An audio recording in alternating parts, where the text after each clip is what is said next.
Welcome to Kenya, a beautiful country that has long been on my travel list. Safari, beaches, and the African sunshine all hold so much appeal, but now I've finally been able to visit this one-of-a-kind country. What did I find? Coming up, I find out just how much fun water sports in the Indian Ocean are. I visit the centre of the Earth to take part in an equator ceremony. I give whitewater rafting a go for the first time, and I join a nighttime safari truck in search of the elusive hyena. Kenya is known as a top safari destination, and rightly so, but I want to show you a lesser known side to this incredible country, its beach life. First up, a coastline air tour. We've just arrived in Mombasa and we're taking a Severn air safari over the sea in search of whale sharks. Okay. Severn air safaris take off from the Diani airstrip just south of Mombasa and are a great way to see just how stunning the Kenyan coastline really is. If it's your first time in the area, I'd fully recommend it. Just look at those views. Unfortunately, we didn't manage to spot any whale sharks this time, but the flight was worth it for the views in themselves. Back down to earth, and what's next? Well, I can't let these stunning beaches go unexplored, so I'm heading out to sea to try some snorkelling. Southern Cross Scuba organise snorkelling trips, and I can't wait to find out what's living underneath this gorgeous ocean. Here we go. The Indian Ocean is famed for its variety of sea life, and we got a glimpse of some fantastic creatures. And this little one seemed most interested in my camera. After a fun morning looking at the sea creatures, it's time to become one myself.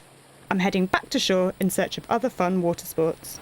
Snorkelling isn't the only water sport you can try out whilst here at Leopard Beach. You can also have a go at scuba diving, windsurfing, kite surfing and more. But as the day draws in, I can't stay at the beach forever as Kenya has loads more to explore. My next destination is Mount Kenya, where I'll be taking part in an equator ceremony. The really interesting thing about Kenya is that it sits on the equator line. I've been north of the equator before, I've been south of the equator before, but I've never been to the equator itself, and I'm actually standing on it right now. This here runs all the way through the hotel, around the world. So, what does an equator ceremony entail? Well, I was kindly greeted by some of Kenya's most famous tribe, the Maasai, who walked me over the line of the equator and presented me with a certificate to prove I'd really been there. The hotel also organises early morning horse rides and has an animal orphanage where you can learn about the animals and even have a go at feeding them, although it can be a little scary. Wow, what an experience I've had. But I'm not done yet. Next up is safari. I'm heading to Kigio Wildlife Camp where I'll be joining a safari truck in search of Kenya's wild animals.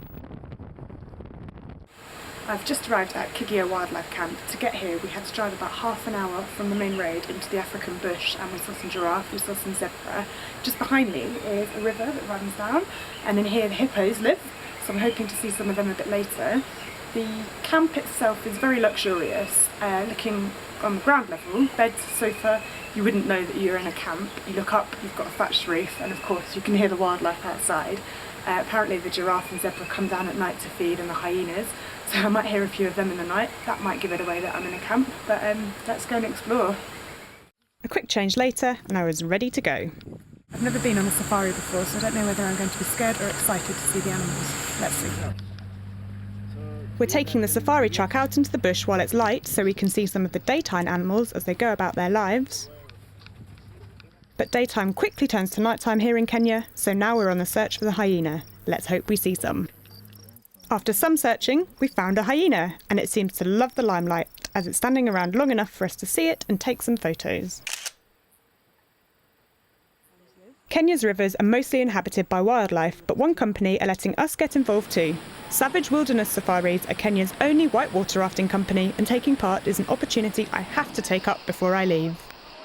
The pace is fast, the tide is crazy, and yes, I did fall in a couple of times. Sadly, that's it for me in Kenya, but I've had such an incredible time and have no doubt that I'll be back again soon.